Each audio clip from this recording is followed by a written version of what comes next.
Welcome back to another exciting episode of Behind the Paddle, the podcast where we dive deep into the world of pickleball and the athletes and figures who make it thrilling as we dive deep into their personal journeys. I'm your host, Rob Nunnery, and today we have a special guest who's recently transitioned from the tennis courts to the pickleball scene and is already making a name for himself. It's a guy that I've been really excited about to get into pro pickleball based on his skill set from tennis. Joining us today is Donald Young, a former tennis prodigy who has taken the pickleball world by storm. Born in Chicago, Donald has a highly successful junior tennis career. He reached number one in the junior world rankings at just 16 years old. He went on to achieve significant success on the ATP Tour, including reaching the fourth round in singles at the US Open in 2011 and 2015, and the finals in doubles at the 2017 French Open, lending itself to the pickleball courts. Donald turned to professional pickleball in 2023, bringing his impressive lefty spin, quick feet, quick hands to the sport. His transition has been marked by a run of impressive performances, especially lately in singles, including a nice run at the Houston Open, where he knocked off several top-seeded players. When he's not on the court competing and traveling the tour, he resides in Tyrone, Georgia, and is continuing to develop and learn the pickleball game and all of the nuances and differences that there are compared to tennis. In this episode, we'll go into Donald's incredibly high expectations for tennis as a junior. He had the weight of the world on his shoulders. We'll talk about his transition from tennis to pickleball, along with his goals in the sport and his experiences on the Pro Pickleball Tour thus far and where he sees it going in the future.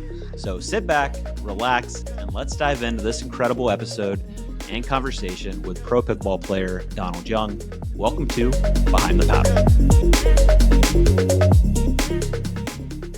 We are Selkirk. We are pickleball. Pickleball? Yeah, pickleball. All ages, family, friends, dinks, drives, Ernies, ATPs, and whatever this is. 10 years in and just getting started. Here and not going anywhere. We are you, and you are who we work for. Family owned, USA made, pickleball proud. Selkirk Sport. We are pickleball. What's up, Donald? What's up? What's up, Rob? How's it going? Good, man. Thanks for joining. I appreciate it.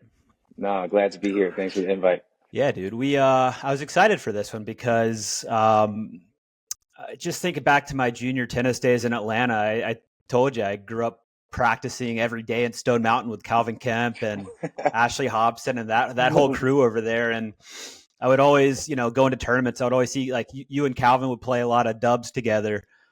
And then even when I coached tennis at Georgia State with Chase Hodges, you'd come out and hit with the guys sometimes, which was really cool of you.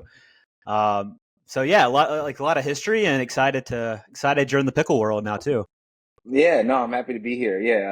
Yeah, see you guys out there. Georgia State was cool. Calvin's one of my best friends, so he was like, "Yeah, come out," and then Chase, and it was great. And that kind of went on to when he went to GGC as well. So it kept the relationship. So that was great to kind of reconnect here. It's pretty cool. It comes full circle for sure. Life does.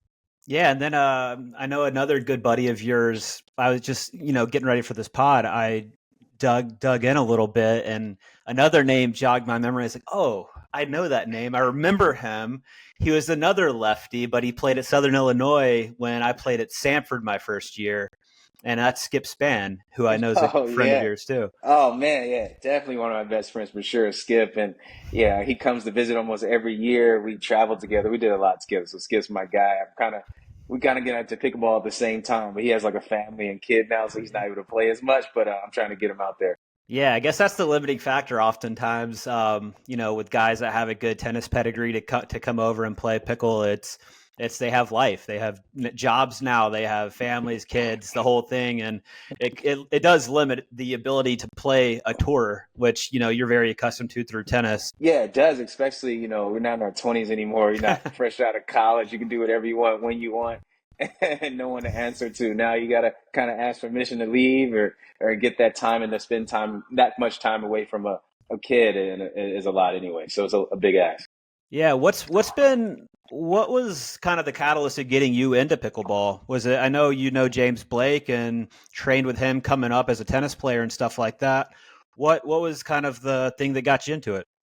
So to be honest, I didn't know much about it, and I was like, I saw it on TV a couple times on the tennis channel, and I was watching it with my friends, and I was kind of like, I kind of dived into like some more info about it, and I saw some of the guys, and I knew some of the people, and I'm like, oh man, this looks like something I could do, and tennis is like is winding down. It was just something another way, and they're like, oh, these guys are making good money too, so I'm like, oh man, even more so, Yeah. let me hop in, and then this event in Vegas came up in I think the December 2022, and the PPA and Karen Pardo was like, "We're having four tennis players. Are going to captain a team." And I was like, "They were like, you've been playing, right?" And I hadn't played at all. And I'm like, "Yeah, of course I've been playing. I've been playing a bunch." Like, so All I do. all I do, like, yeah, I've been playing. So literally, I got like a paddle. I went to Dick's Sporting Good and picked up a paddle for like $60. It was a head paddle. I Yeah. instantly correlated with a head pad. I thought it was good. It was came out to be terrible. And I went out there and I got like whooped by some 70-year-old guy and his friend. Yeah. And they asked me to come out and they wore me out and I was upset. Yeah. So that's kind of how it went. And then we got in a group chat with the players, the guys, the tennis players, and we were like talking smack and like Isner saying how good he is. And Sam's like, you don't understand how good I am because this is what I'm going to do. And Jack is talking. And then everyone's just talking. And of course, I'm kind of like, yeah, you're not ready. And I'm quiet because I know I haven't been playing. Yeah. And then I turned out I got there. I wasn't as bad as I thought I was going to be.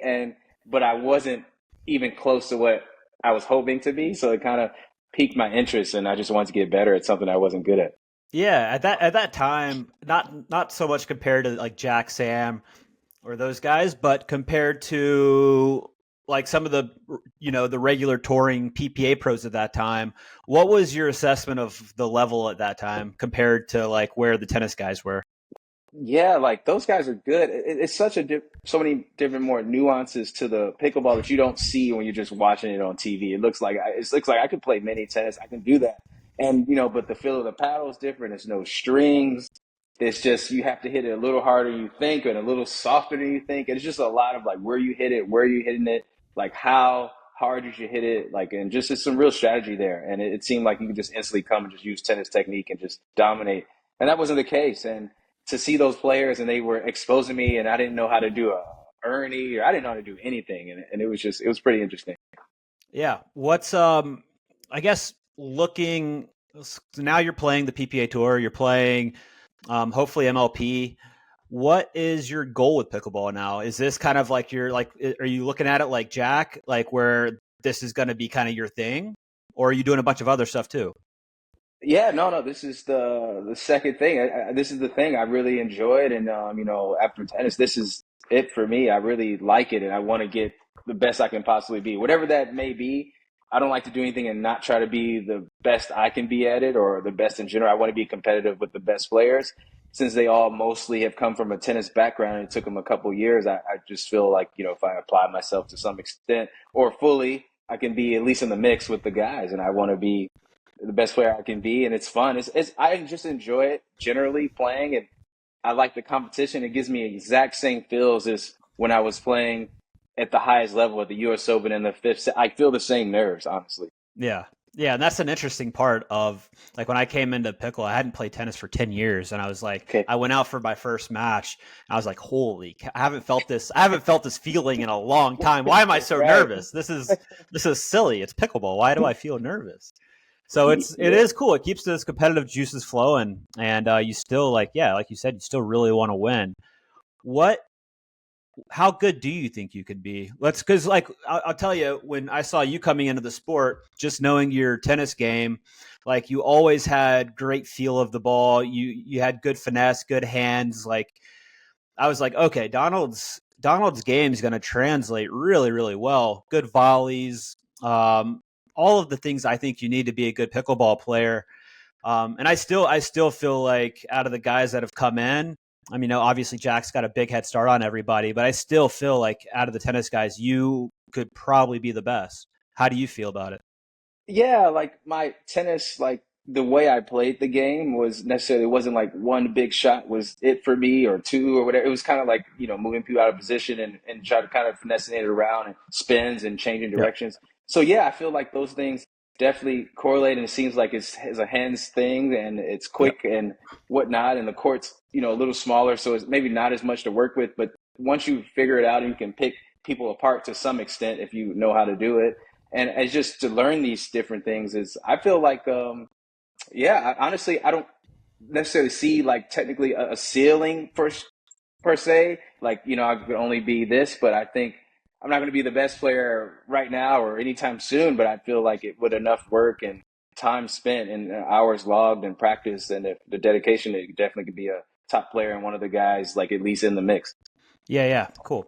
Are you talking about the hours logged and the time put in? Obviously, a lot of the tennis reps translate over, and you've got a lot of court awareness and positioning type stuff, and a little bit of it's different when you get into the doubles game. But the singles game typically translates the fastest for the tennis guys coming over. Are you looking to play a lot of singles? Obviously, in your 30s now, and maybe for tennis fans that watch pickleball, they're like, oh, that's not very taxing or tiring, or you're not moving that much. But dude, pickleball singles is like, it's a lot of just jerky stop start stuff. And it's more than people think, I think. Yeah, 100%. I always tell people they ask, and I'm like, singles is tougher to me than tennis in some aspects of singles because it's more explosive and quick right away. Like tennis, you Yeah. can kind of like work into the point a little bit, like pick your spot to be explosive. But in pickle, if you're not instantly hitting the return or coming in or getting up there to hit the volley, you're in trouble, and you're not gonna. You're just not going to get there. You're going to lose very quickly. So you have to be a little more explosive. And I keep telling people if I use this explosiveness in my tennis game, I would have been way better for sure. As far as the movement, I'd have just been like a cat all the time. It makes you have like an explosive first step. It really does. It's not bad training. It's not, yeah, for like even looking at like junior players, it's not bad training for tennis off the first step anyways. No, no, not at all. I mean, it's great. And then I play with some friends. My parents are coaching some kids, and there's some pickleball courts near the tennis courts. So we go out there, and like I'm telling you, and then they like the ball's just going by them and whizzing by, and like, oh man, it's so quick. I got to move so fast. Yep. So it's pretty fun. I really enjoy it, and they say it is tough, and I can't imagine because I haven't played yet in like summer heat, but Yeah. it's going to be crazy. Yeah, it'll take you back to the junior tennis days of playing at like South Fulton and all those 100%. places. Yeah, 100% it would take you back. And it's fun and I enjoy it and it's just really explosive. And I like the singles aspect because it allows me to actually hit the full tennis strokes and kind of use more of the angles and kind of I can really use some of the strategy that I, have built into my game and my mind the whole time. It's easier to do that than the doubles. It takes a little more effort. Yeah, are you based in Atlanta now? Where are you based? Yeah, I'm still in Atlanta. Yep, I'm still Okay. in still in Atlanta. Yep, south. I moved south. I'm in like Tyrone, Peachtree City area. Oh yeah. So yeah. Uh-huh. Does that obviously a big piece of the pickle stuff is getting good practice, and it's tough because if you're not around players at the similar level, it's tough to get good reps because in pickle people talk about like drilling versus playing ratio. Hmm. And I think, you know, if you don't have guys to play with at the same level, you can do some stuff, you can get the feel, you can get the reps, but as you've probably seen at the highest level, a lot of it's just seeing the better players' shots, the disguise, there's more deception. And until you get that on a regular basis, it's really hard to kind of take that next leap. And you get it at tournaments, but at the same time, and you probably saw this in tennis as well, Hmm. you are limited at how good you can get unless you are practicing like with higher level guys. That makes sense? Like, Yeah, yeah, 100%. No, no, I totally agree. Like, it's just like tennis. Like, some of my biggest jumps were the Davis Cup practice partner week, where I got to hit with like Andy and James and the Bryans yep, for a week, day in and day out, and like hours on end. And you get to see the speed of the ball, the level in which you have to do, and you can't go back to what you used to do because it just doesn't work. So once that yep, becomes ingrained and that becomes your habit, it's like that's how it is, and that's what it seems pickleball. Like I see the level at the tournaments, and then I come back, and necessarily all the time, I'm not necessarily getting that, but yep, I have a couple guys here, like this guy Alvaro Terron. He like beat Tyson a couple years ago. I go down to Auburn and play with Marshall Brown. and Yep. Rafa's down there. So, but that's an hour and a half. But I would love to get like a higher level consistently day in and day out, and I think I would see like a significant jump in the level on at least a consistent basis. Yeah. How many tournaments are you planning on playing this year? You playing a full schedule?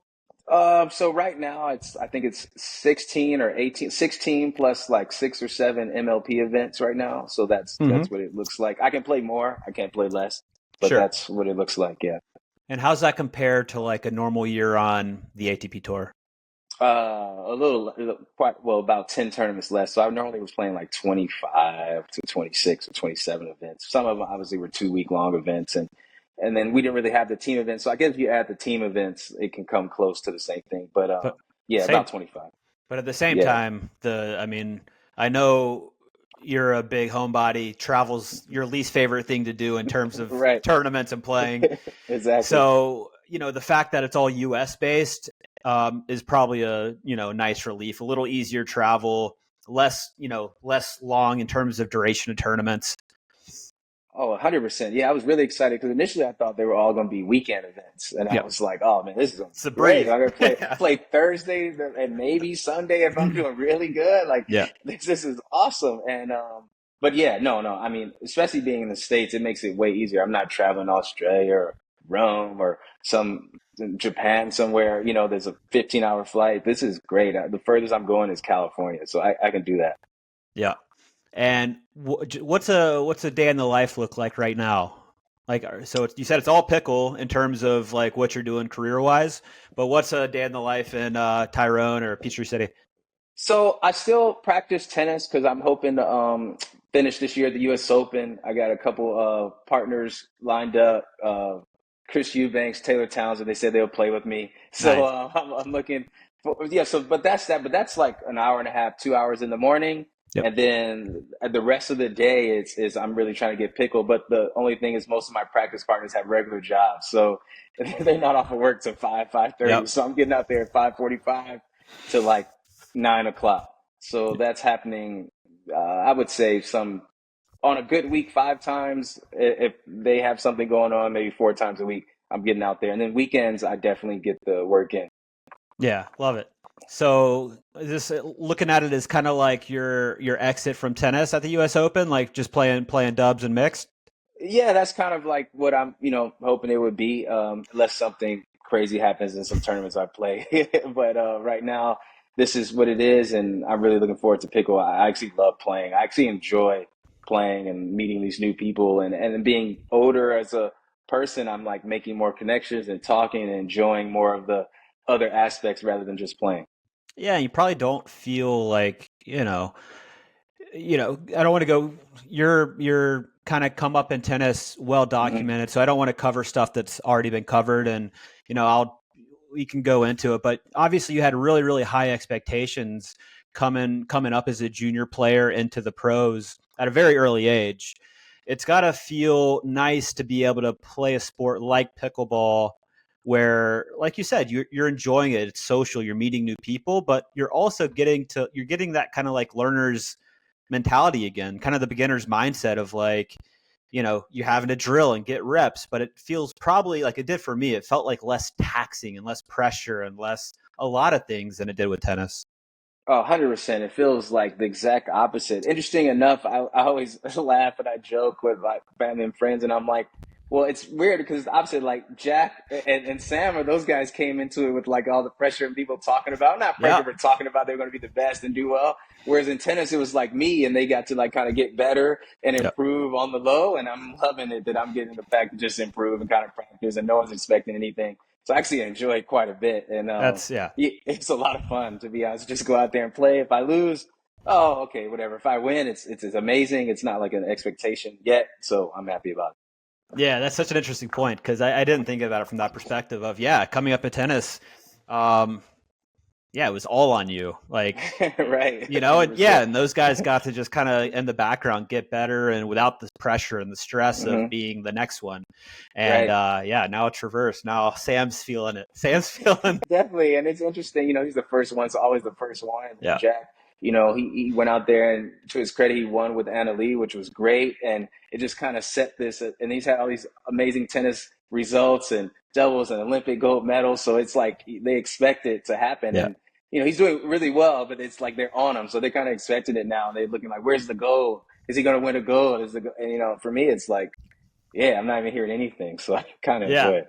Yeah, you're just gonna slowly, and that's the thing. Like, yeah, and also like at these tournaments, I saw like Jack, Jeannie, they're getting buys in the progression draws, and you're having to play first round. So again, like you not getting those buys or whatever, it's like I don't think it's a bad thing because I think you can just get the match reps and get better and not be kind of like, oh, he got a buy. Did he deserve the buy based on his name?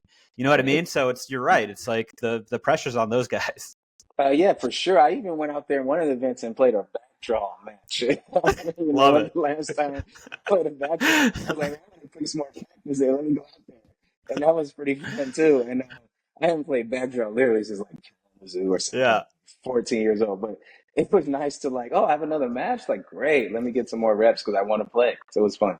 Yeah. No, that's hilarious. What are you most excited about going into the next year here? Getting better, honestly. Just improving, seeing if I can get some of the wins against some of the better players in the world, the best players in the world, and just what my level looks like at 6 months, or I've only played 3 tournaments, what it looks like at 10 tournaments or a full year, and then the next year, just to see the progression. Because this is something, honestly, I can personally see improvement every day that I go out there, and every tournament, like I'm learning something new, which is pretty cool to actually have a sport you can play at a high level and be learning like daily. Yeah. In terms of kind of that beginner's mindset, you mentioned you have pickleball courts close to the facility that you're at, the tennis facility. Um, are your parents still involved with teaching tennis? Yeah, yeah, they still are. My dad's still, yeah, teaching. He's working with a couple kids that trying to be pro, and at the lower level, they have aspirations to be pro. So I go out there and help out and hit with them and talk. But yeah, he's definitely working with them, and yeah, so he's still grinding that. How's the balance of, or like what's the attitude knowing like of the kids there, and even your dad, of knowing like your new path into pickleball? There's a lot of discourse over pickleball versus tennis. How's it playing out and at the local facility where you guys are at? Yeah, like so they don't really have like a pickleball program, but they have like some courts, and no one's ever on it. So when I actually go Yeah. out there with the kids after, it's like, oh, this is the most we've thing ever on these courses ever happened. Some people come and show up and play for like 20 minutes and leave, but they like it. And my parents, my mom has jumped like all into it. She's really excited, and we Yeah. talk about it. And she even watches on the tennis channel. She's like, hey, I saw him doing this. And I'm like, Yeah. okay. But my dad like has absolutely zero interest in like watching it for some reason. He's like really stuck on the tennis. And then I try to Yeah. get him out there. And I'm like, you got to get out there and you got to see how it is. He's like, oh, this is hard. This is hard. And he's like, this is hard. My back hurt because he gets really lazy with the Yeah. tennis. Like you just bend over and kind of hit. You got loose Yep. strings. He just starts That's slicing it right. around. So with this, he's having to physically do something. So he's like, Yeah. oh yeah, you're right. It is tougher than I thought. So he's getting more respect, and I'm slowly breaking him down to the Yeah. point where he enjoys pickleball a little more. It's a lot of years of tennis, man. It's hard to break through it. Oh, it is. Out of all the guys that from your tennis days playing, outside of Jack and Sam and John and those guys, who has shown kind of the most interest in the sport, whether they're playing now or not? Like, has somebody been in your ear of like, well, yeah, what's going on with that kind of thing? Yeah, like so actually on the female side, Taylor Townsend, my dad worked with her, like she's really I've taken her out there like twice. She's like, I love it. I want to do this. I Yeah. want to do this. I'm like, Taylor, you're 5 in the world in doubles right now. You're pretty good. Yeah. Like relax, you're like 60. You're playing all the slams, like you're doing well. Like she's like, no, this is great. Like she wants to play all the time. And I'm like, well, Yeah. so she likes to play. There's a couple other players that like kind of like I've talked to Stevie Johnson about playing, and he said he's played a little bit with those guys out in California. And there's a few guys that are into it, but I haven't been like around them enough. Oh, I've talked to enough to like really get into the conversation with them the last year or so. But I'm sure there's some that have like a lot of questions, and I do get some DMs, and then like I've seen Dennis Kula playing, and I hit him up and I'm like, oh, you playing pickle? He's like, Yeah. maybe. He does a wink. I'm sure he's playing tennis. He's joking, but Yeah, there's yeah. a lot of like things like that happening back and forth between players. Yeah, well, I'm sure the attitudes really changed probably over the past few years, right? Because at first it was like, who are these guys? Who are these tennis failures that that are playing pro pickleball? Who like what is this? Who cares? And now you got investors like LeBron and Tom Brady and Drew Brees and all these people, and it's kind of brought some credibility, and obviously the money's increased a ton. So people are able to make real livings off this sport now, and I think call it, or you tell me what ranking. What ranking? Let's say you're a 30-year-old guy. Mhm. You've been playing pro tennis, like really seeking it out since you were 18, 19, 20, maybe maybe you went to college, played D1 at a very high level, and you've been Right. grinding challengers, stuff like that. At what ranking do you think at 30, where you're not really seeing that up, does it make sense financially to pursue a sport like pickleball?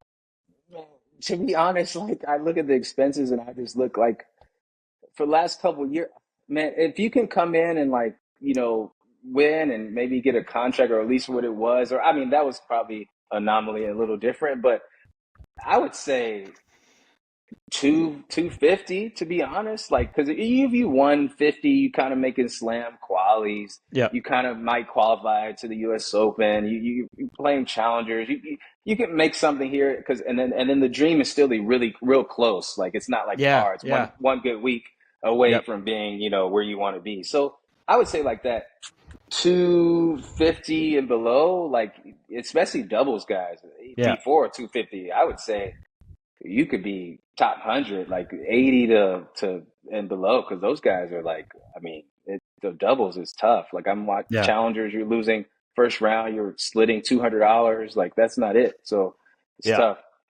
Yeah, and obviously the doubles skill set, the hands, Mhm. the volleys, that translates much better than call it a Isner or Query who's making a living off a big serve and a big forehand. Right. Those guys, I tell them all the time when I was at the Challenger, I'm talking to them because they were laughing a little bit at the Johnson brothers. And I was like, man, Yeah. these guys are over there like winning. They're like making some good money. Like we were playing challengers. They were like not doing great, but they were doing okay. And you guys would come over and like really, you stand 2, 3 in a room. You're like eating McDonald's and like, Yeah. and stuff like Yeah. every day. Like it's not that fun at all. Like Right. I want no parts of that. Like you could come over and like your skill set, you kind of your feel for the court and like movement and kind of how they play and quick hands. Like you might like, with a little practice, not little, but a lot of practice. But it would be a quicker transition to like them say be top 20 in doubles on the ATP tour. It would be I think a faster transition. Oh, for sure. I went over to the Indian Open in February it was, and Hmm. Bopana was there. He made an appearance and got on Oh, court for nice. like a little exhibition, and it was literally his first time ever playing.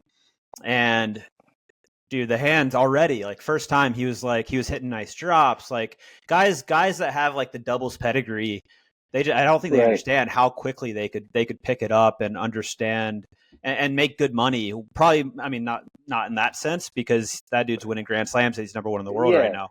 But the guys, like you said, 50 plus that are playing challengers and not making much. I mean, they could come over and do well.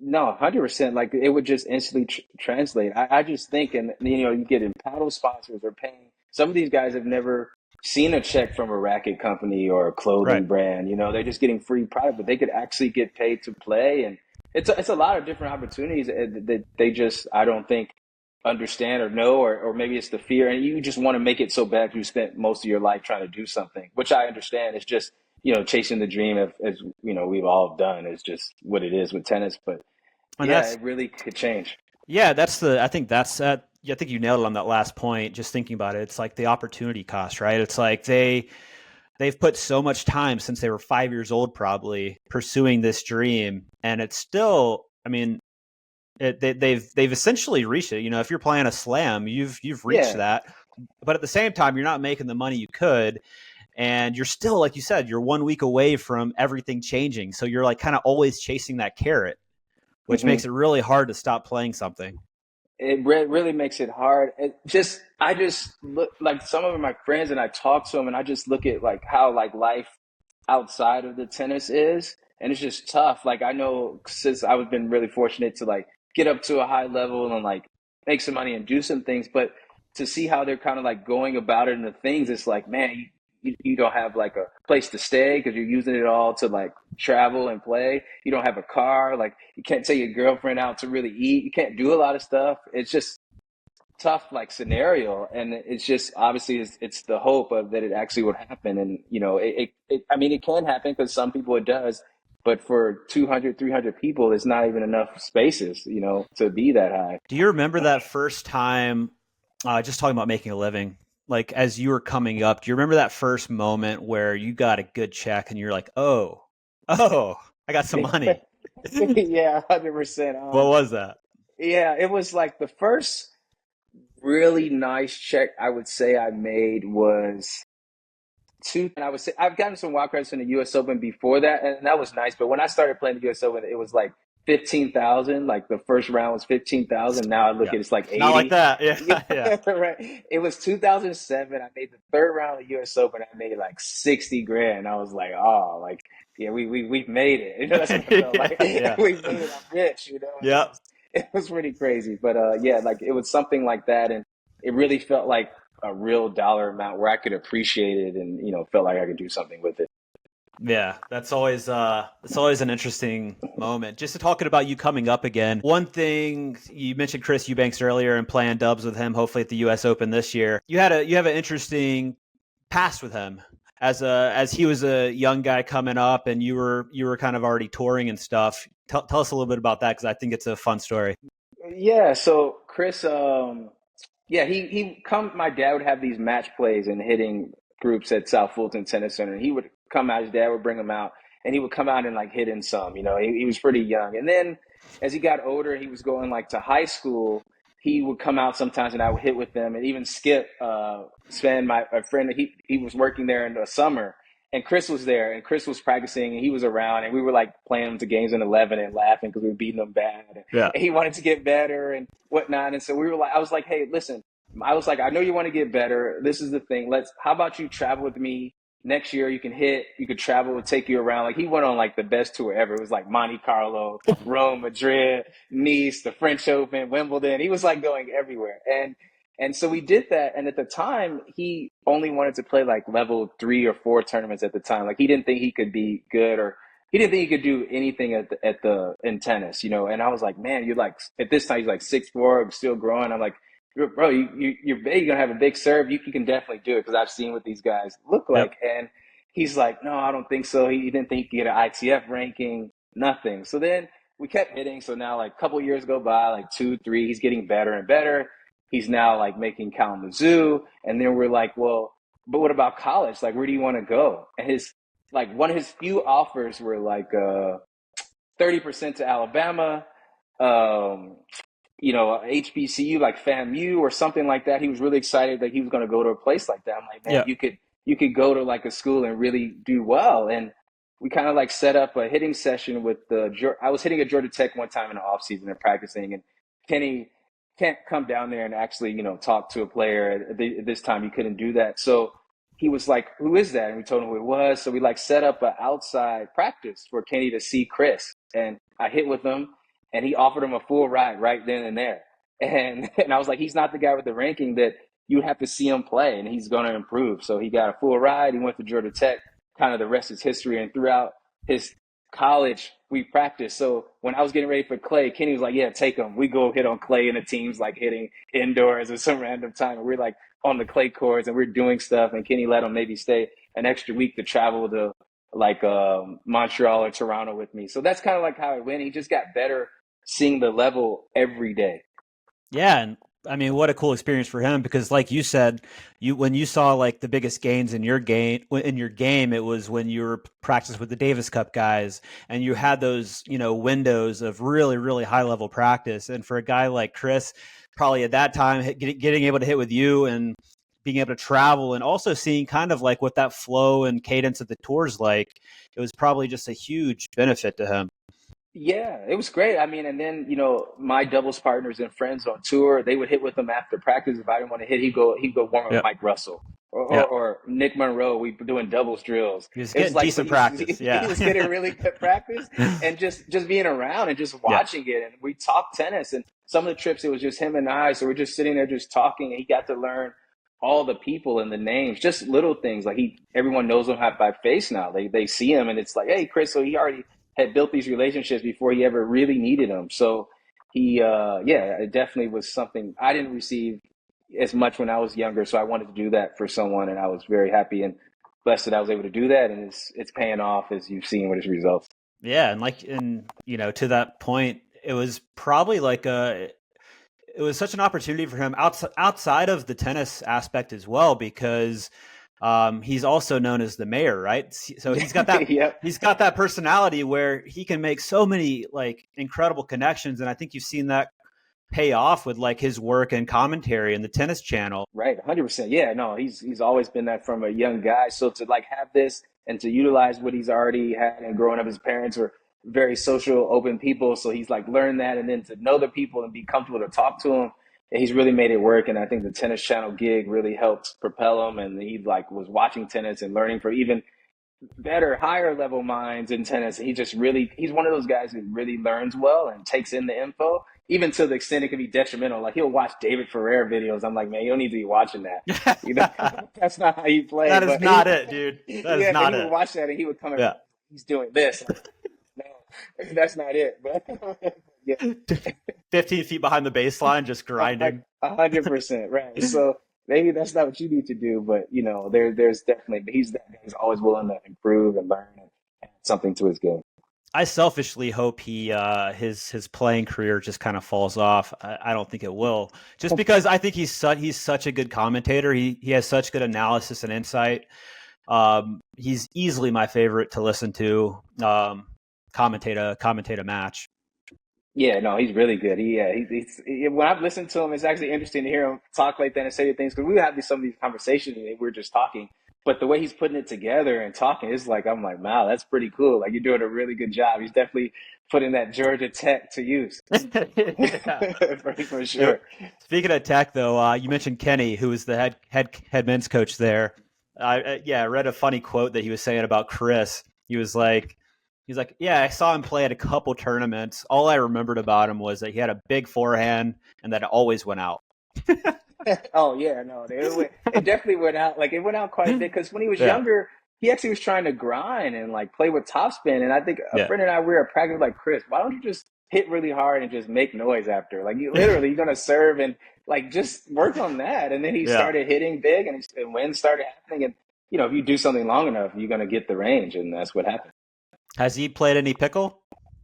Yeah, he said he plays. I haven't gotten him out there, but he said he plays. He pulled out his paddle. He had the best paddle, Jamie Foxx's paddle. He pulled it out in practice. We played in the off season. He had his paddle out. He's like, look, this is it. And I'm like, well, I could get you out there. And he's like, well, I'm not that good, but if money's looking like that, I might think about it. Yeah, no kidding. Yeah, for sure. What would you say, outside of just kind of getting better throughout this next year? Pickleball is interesting compared to tennis, especially doubles. I mean, it's a unique sport in a lot of ways, but specifically you can get isolated. Like if you are the better player, you might not see any balls in a match other than hitting a serve and hitting a return. Where you can't really do that in tennis quite as much. How does the partner, I know you said you're playing with a buddy there in doubles, Alvaro Terron.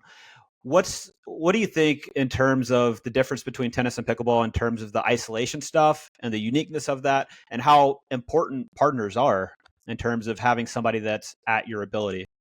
Oh man, I think it's everything, partners. As far as the doubles, I've really learned that like you really can isolate someone, and I felt isolated for like one of the few times in my life. Like I'm playing and I'm like seeing all the balls. I'm like, oh man, I got to dink 10 times, and I'm starting to get tight in the pressure. But and I'm like, oh man, I don't like this. But to be fair, like if you want to win, that's what you're gonna do. But tennis, you can kind of like help a little. You kind of do something that kind of like you hit one really hard enough to do something where you can kind of like impose yourself to like do something. I mean, they still have to serve and return, but if they can do that to some extent, And then doubles now is no ad. You can like kind of break the Yep. team yourself. Like if you returning that good, you can kind of do something, and they can pop in and make a volley here or there or overhead. But this, like, you could really just make them have to hit the shot they don't like all the time, Yep. and it's kind of interesting. It's an interesting dynamic, I would say. Yep. Have you being a lefty is, I think, incredibly valuable in the sport. Being able to play with a righty, have two forehands in the middle. I think the game's evolving to where you're going to have to be good on both sides, in my opinion, because teams at the highest level, you look at the Johns, you look at Dylan and J-Dub, those types of guys, like they just don't make any errors, and they love patterns, and they love the same patterns, and they know you're going to try to speed up, and their hands are so fast that they have great counters, that I think the future, in my opinion, of men's doubles is being able to have a ton of variety, uh, and being able to be good off both sides, both wings, and so your opponent, call it, those guys don't have kind of that set pattern to beat you with every time. Like you have so many different looks and so many different weapons and lack of weak spots that it makes it really hard for them to hone in, like you said, on that one weakness or that one kind of soft spot. No, I agree. Yeah, it's like, lefty righty. I like the kind of the middle, but you really are going to have to be good on both sides. Like, so I play a little more on the left because I play on the right quite a bit. So finding partners that are on guys' side, it's not hard to find someone who can play left, kind of, because at some point, I guess in their pickleball career they played left. But Yep. on the female side, to find a partner that's comfortable being on the left is pretty interesting. And I asked a couple, and they're like, "Oh, well, I'm a right side, so maybe it'd be better." Because Yep. tennis, it doesn't really matter. Like, I'll go deuce ad. No. You think you can Yeah. return deuce ad? It doesn't really matter. Like, but this is more so because some are specialists and whatnot, and they feel more comfortable and they feel like they're on an island on the wrong Yep. side. So Yeah. yeah, it definitely is. I agree with that, and like J Dub and those guys, their hands are so quick. Like they're like baiting you to speed up. It seems, and it's like, yeah, do it if you want to. This is what's going to happen, and it seems open, but it's not. They close the gap and the hole pretty quick. Yeah. What do you feel like right now in your pickleball game? What do you feel like are your strengths, and where are the biggest gaps that you have to fix? So like the forehand's pretty good, like but the dinking for sure is something I have to just get a lot better with, and just consistency, not making bad decisions and like a lot of bad like errors, just lazy errors. I'm just missing a shot because I'm just not focused on it, or whatever the situation may be. You just check out. Like those points count, and they go in clusters, and it just Yeah. it's pretty quick, and it's 2-11, so it's not like I can kind of come back. You get down 7-3, 7-0. It's pretty hard to get back. Yeah, that's one of the things that was like glaring to me coming from tennis was how fast like you go from one point to the next. In tennis, like you have to go chase the ball. The court's Yeah, big. right. It's a little slower. Exactly. You can like Yeah, kind of yeah, reprocess stuff and yeah. reset. And this is like, oh, you missed a return. The next point's already started. It's like so quick 100%. that you have to figure out how to like in a shorter amount of time kind of find that reset and go to the next point much, much quicker than you do in tennis. Yeah, and the timeout is a really good tool and strategy. Like it's killed me a couple times. Me and my partners have been on a run, and I'm serving well. Timeout. As soon as I come back out, miss the serve, side out. It's Yep. happened like quite a few times in some matches, and I'm like, what is? It's just because it's that one serve as well. You don't have the second serve to kind of like check back in. It's like it's really, you got to be on point the whole time.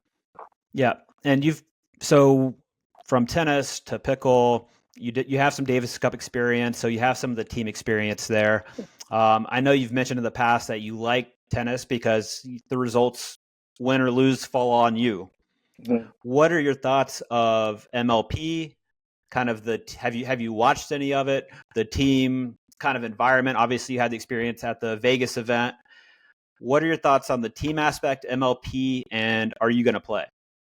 Yeah, like I really like the team concept because I haven't done much team, but I like teams. Like growing up, I played a lot of baseball and soccer and whatnot, and I like the team aspect of having a team and the camaraderie and going to dinners and eating and playing Yep. for other people. I didn't get the college experience. I would have loved to. If it was today's tennis, I definitely would have gone Yep. because of what you can do. But I'm really excited. Yeah, I'm looking forward to playing MLP.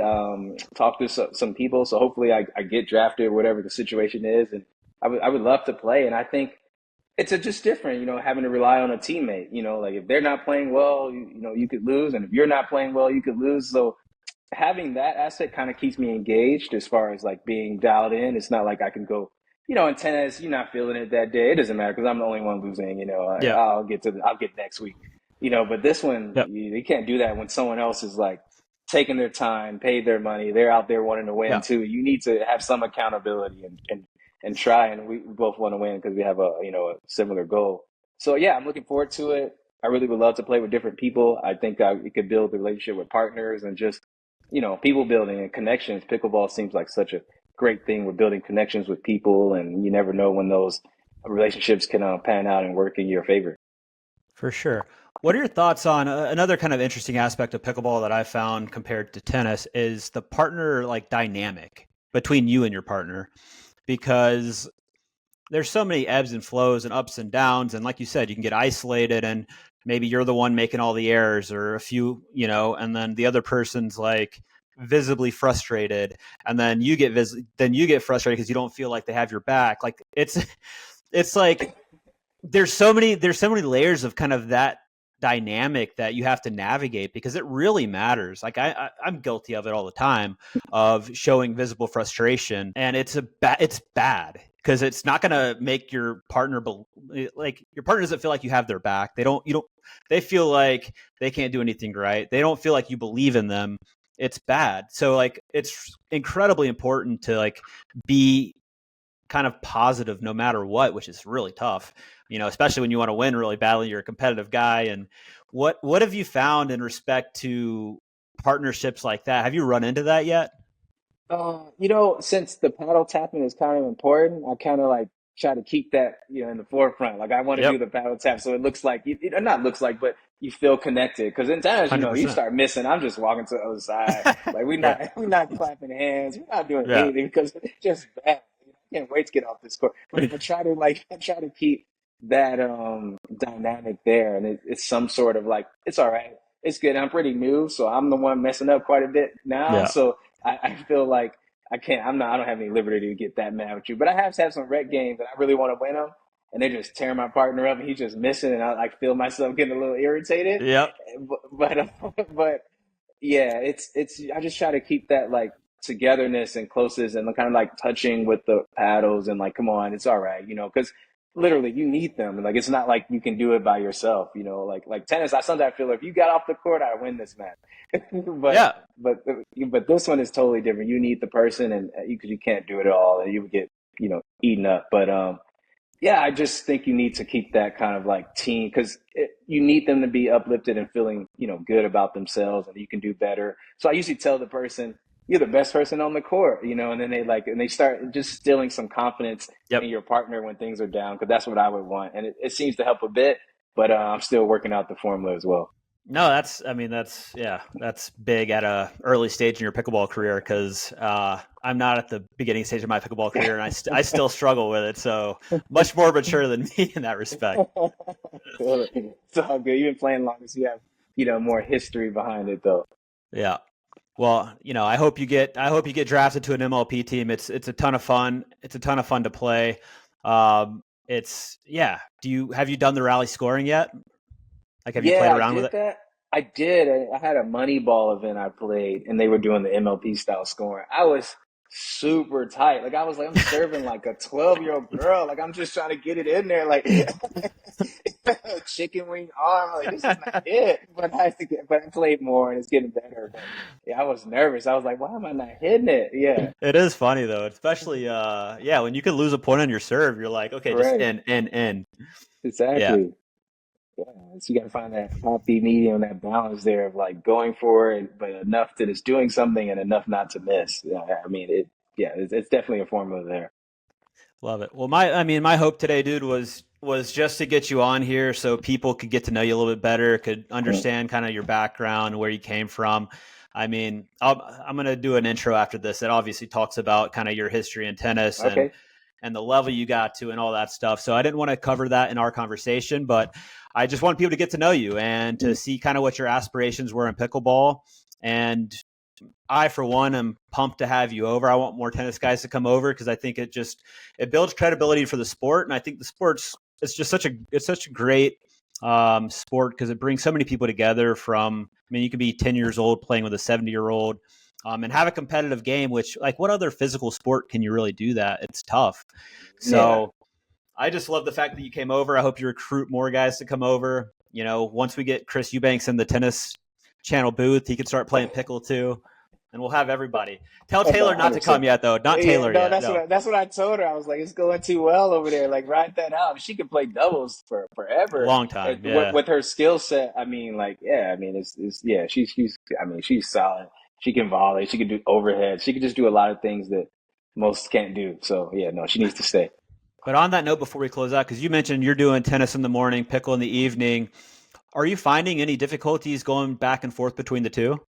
So I have a tougher time actually going from tennis to pickle than I do pickle to tennis. Like tennis takes me 10, 15 minutes of getting in the field because I've done it so long that I'm there. But the pickle, like, yeah, I need games and some time, like an hour, 2 hours, maybe 6 games. And then I feel like I'm starting to finally feel it. So I need more reps. And obviously because I don't have the muscle memory of it, it definitely needs more time. Yeah. And I know you're I read that you're like a feel guy, like a reps, like I'm the same way. If I take a month off of something, I'm going to need a lot of reps to start feeling it again. Yeah. And I think that's, I mean, doing that with two sports is tough. Doing that with pickle by itself is tough after all the memory of tennis. So I'm excited for you to play the US Open with those guys though. And I'm more excited for you to go full time in pickle after that. Yeah, me too. I'm really excited about both, and I'm loving the pickle life. And it's a lot of fun meeting all these new people and like competing at a high level. And like again, we talked about getting those nerves. I miss that, and people cheering for you. That's a great feeling, and I want to keep that as long as I can. Anything we haven't covered that you want to say before we close out? No, that's pretty much it. Like, no, I'm pretty excited. We got to get on the court some though. That's what we have to do. We do. Yeah, get out there. We'll pull. I know Chase said Posh is trying to play a little bit, and Chase. I don't think Chase is playing. He's given up on the dream, but he's with UTR now, and they're getting heavy into pickle, which is cool to see. But I'll have to make an Atlanta trip soon. 100%. Pasha is playing. I played with him. He's taking it serious. He's having a lot of fun with it too. So it's good. He said it's good networking for him. It's like his new golf. Oh, I'm sure. So it's really good. I think we're going to see a lot of that too, especially with the guys that are really good at tennis that don't have the time to play full time pickle. It's going to be such a good networking tool. It will be, and I look forward to it bridging the gap. Yeah. All right, my man. I appreciate your time. I'll see you next time. All right. Thanks, Rob. Later. Later, buddy.